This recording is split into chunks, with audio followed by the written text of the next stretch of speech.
Welcome to the update. I'm Michelle Stevenson. A fifth asylum seeker has been arrested less than a month after being released after a controversial High Court ruling. The former Sudanese child soldier has been nabbed by Queensland Police after he was connected to an outstanding arrest warrant. The opposition today again using question time to call for the PM to apologise for putting the community at risk. But Anthony Albanese says his hands were tied. The High Court ruled that indefinite detention was unconstitutional. And that is now the law of the land. The government must act in accordance with the law. We argued against it, of course, but once the High Court ruled, we had no choice but to respond. The federal government, meantime, insists the NDIS isn't going anywhere, despite a report making dozens of recommendations to curb massive cost blowouts. The report is calling for more disability providers to be registered with the government to crack down on fraud as well as poor service delivery. NDIS Minister Bill Shorten telling the National Press Club the days of rorts are over. Evidence-based supports that deliver real beneficial outcomes, they're in, or in short, crystal therapies, overseas cruises and dolphins, they're out. Lawyers for Alan Jones have described allegations of indecent assault levelled against him as demonstrably false.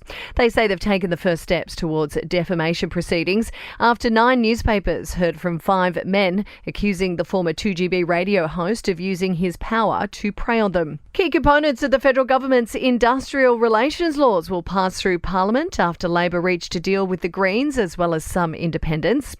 And Queensland residents are in the firing line of tropical cyclone Jasper, and they're being told now is the time to get ready. Current modelling shows that the storm is expected to make landfall between Cooktown and Mackay early next week. Sport and entertainment are next. To sport, and Rugby Australia has confirmed Wallabies winger Mark Nwanganita-Wasi will not re-sign beyond next season. He'll become the first incumbent Wallaby to switch coast to rugby league in 2 decades, taking up a deal with the Roosters. And 9 Aussies have received direct entries to the main draw of the Australian Tennis Open. In your entertainment news now, and Taylor Swift appears to have reignited her feud with Kim Kardashian after being named Time Magazine's Person of the Year. The singer slamming Kim for taking her down psychologically as well as forcing her into hiding after Kanye wrote those vulgar lyrics about her in 2016. Now, Madonna got pretty emotional on stage while performing in Amsterdam. The 65-year-old icon was tearing up while recognising friends who have lost their lives to AIDS. It was all part of World AIDS Day. And Bradley Cooper was busy juggling all the women in his life as he launched his new business venture.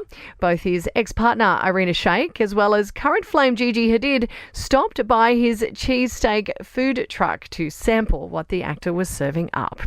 And that's the latest from the Nova Podcast News team. We'll have another episode of The Update for you tomorrow. I'm Michelle Stevenson.